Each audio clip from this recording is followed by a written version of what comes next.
Steve, what does it mean to have finished third in the World Cup?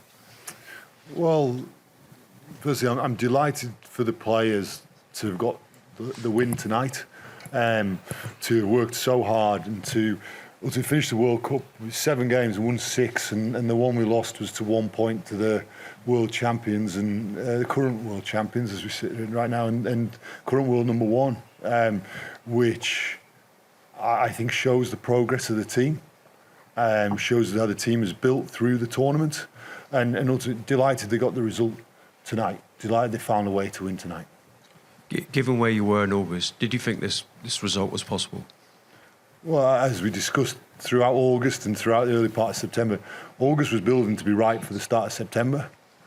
Always believed that we were going to be right, and I think I said that a number of times. We're building towards September the 9th, and that's what we did, and that's what we were doing through August. And quite clear there was some challenging decisions were made through that preparation to ensure we were right for the tournament. We're very clear that the World Cup isn't played in August. So our preparation was built for the World Cup.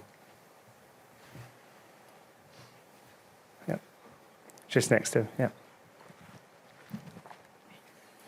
Hi, Steve. In terms of the messaging going into this game, how important was it for you to almost use this as dress rehearsal for other things that might come your way over the next couple of years leading forward in an England shirt? Well, I think that first I'll say that the focus was very much upon tonight. The focus was upon getting the result we wanted tonight to finish the tournament in the way we wanted to. I think that playing finals games at World Cups important. If you look at this team over the last 2 World Cups, played a quarter-final, semi-final and a final in 2019, winning 2 from 3.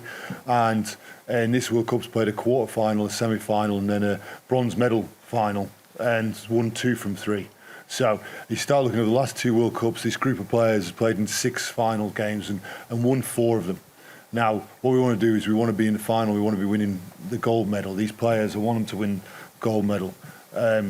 That wasn't to be, but I think having finals experience, I think that's been an important element for this squad through this tournament, having that level of experience, and I think it's going to be important for the team going forward. When you review the tournament, will your overriding emotion be one of satisfaction, frustration, or a mixture of both? Firstly, I'll review the tournament in a very objective manner rather than an emotional manner, because that's important that we understand what we need to do to address to be a better team going forward. I think that I'll say is that I think that the players should be very proud of their efforts and very proud of everything they've done and the challenges they have overcome.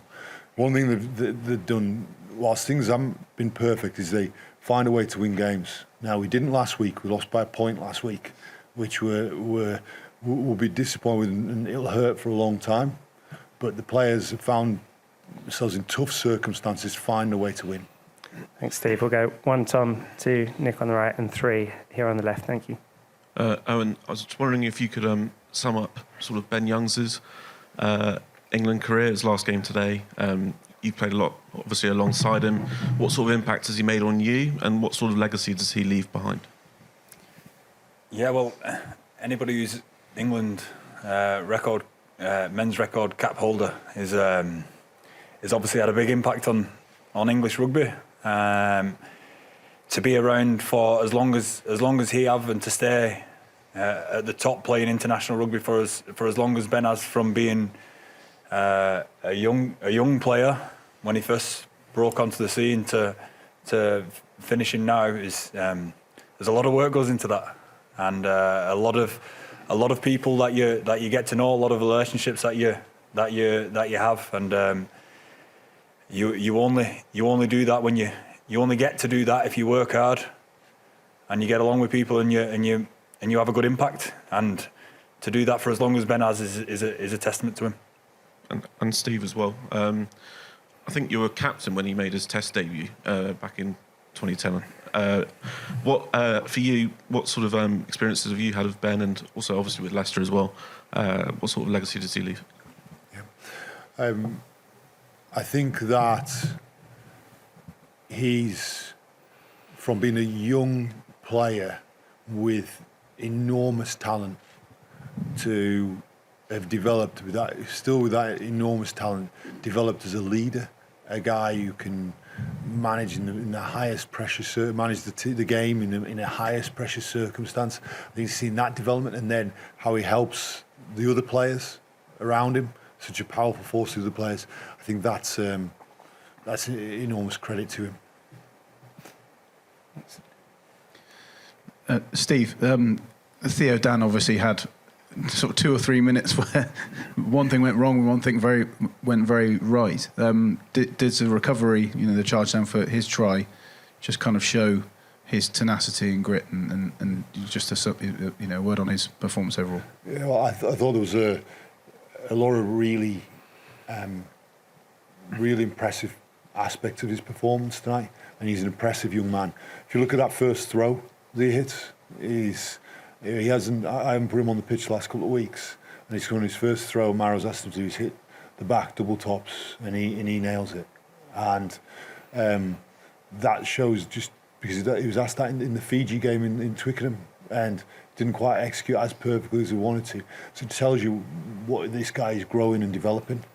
You see a man who, something happened that wasn't quite the way we wanted to, and what does he do? But he gets straight back into the next battle, which is exactly what I asked the players to do. So I think you see a young man who's resilient, incredibly talented, incredibly athletic and powerful, and I think he's going to be in this England squad for a very long time. Thanks. Next one on the left-hand side. Hi, good evening. I was surprised by the hostility shown by the French crowd toward the English team. There were continuous jeering and whistling during the match, and especially toward you. Every time you kicked the ball, they were whistling. Even when you prepared for a penalty or a conversion, were you surprised too? And do you understand why you didn't even play the French at this tournament? No, not surprised. It's usually like that here. When you play against France in the Six Nations here, they don't normally cheer you when you're having a shot at goal. So it's a bit different here in France than it is over in England in terms of when a kicker's taking a shot. But that's all it is. It's just different. That's no problem.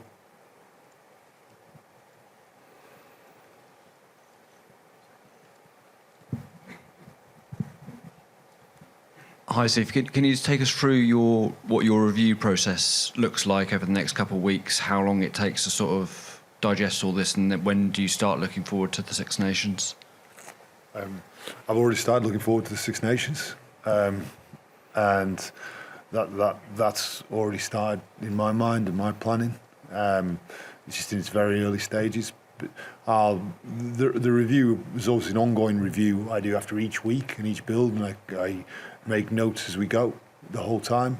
I'll use the next 2 weeks to really compile that, and then I will meet with the coaching team in 2 weeks' time, and they'll independently will be doing the review. We'll bring all those things together. I'll then meet with the whole management team to then review, and then that'll be the process from which we work. Owen, question for you. Tom led you out onto the pitch for his 50th captain tonight. How much of a motivation was it for the team to produce a performance for Tom? Yeah, as we said during the week, this team wasn't lacking in motivation today. There was plenty out there. It was everywhere you look, and one of them being Tom's 50th cap. He's a tremendous player. He leads massively by example in the way that he works, in the way that he puts himself when he puts his body on the line and works unbelievably hard for his team. I've heard Steve say before, his output in games is phenomenal, and for him to be at 50 caps already when he plays the game the way he does is an outstanding achievement, and I can only see him getting better. One more from me. What do you think you have to do as a squad in the next World Cup cycle moving forward now to make more progress than you did in the last one? I mean, COVID messed things up last time. I know it did a little bit, but have you got a sense of what you need to do in the next cycle, maybe lessons learned from the previous one? From the previous cycle? Yeah, the one that's just finished. It's a tough question to answer right now, This team's going to be constantly evolving. This team's going to be constantly trying to get better at everything it does. And obviously Steve's going to, as he said, do a thorough review of what we need to do. And that's going to be ongoing. It's not going to be all planned out now. I'm sure there'll be a plan, especially from the staff. But the players deal with what's in front of them. And right now, the players are going to enjoy tonight and go back to the clubs next week. And the best thing that we can do for that next World Cup cycle is go and play well for our clubs at the minute. So I'm sure the boys will do that. Okay, we only have time for two quick last questions. One at the front on the right, and the other one in the middle. Thanks for your patience. Hi, Steve. Down here. You're obviously a relatively inexperienced coach, and certainly inexperienced in the England role. What have you learned about your own coaching during this tournament, and what do you see from the squad that particularly encourages you? I think you had 7 guys starting today who was 25 or under. Does that give you real optimism for the journey ahead? I think that the age profile of the squad, and naturally at the end of World Cups, there is always some players that decide that then their time as a current England player in the shirt now will come to an end. But I think the age profile of the squad is strong. So when you look at the semi-finals last week, 7 more than any other 7 players, 25 or under, more than any other team in the semi-finals.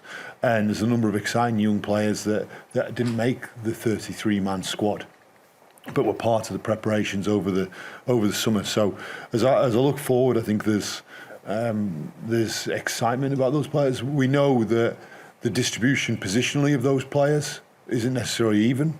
I think we all know that there are some areas where they're a bit thinner than others, and I need to make sure we're doing some work and to find that depth in those key positions. That's going to be part of my project over this next period of time, along with the coaches. I think in terms of the development of the coaching team and management team, this team only came together in June this year, the middle of June. And the coaching team just came together then, management team came together then, and we had to knit together a programme super fast.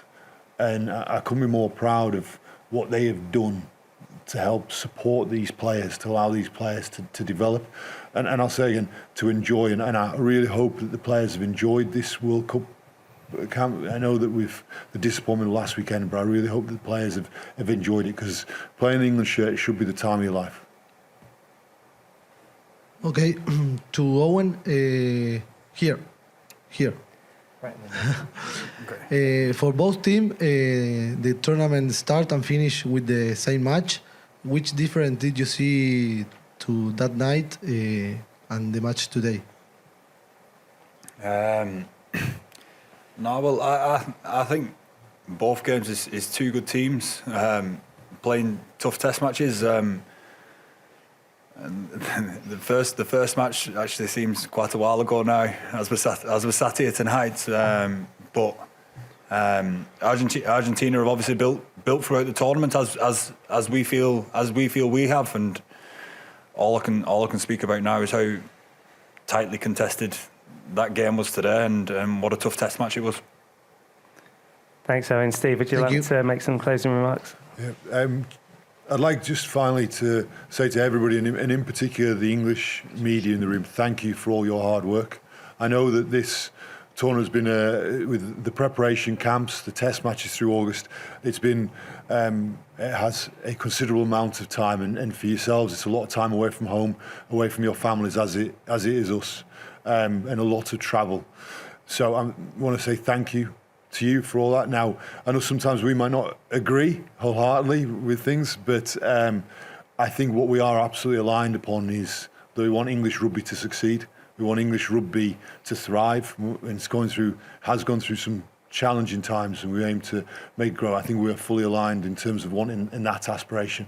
And I thank you on behalf of myself, Owen, and everybody in England Rugby. Thank you for all your hard work.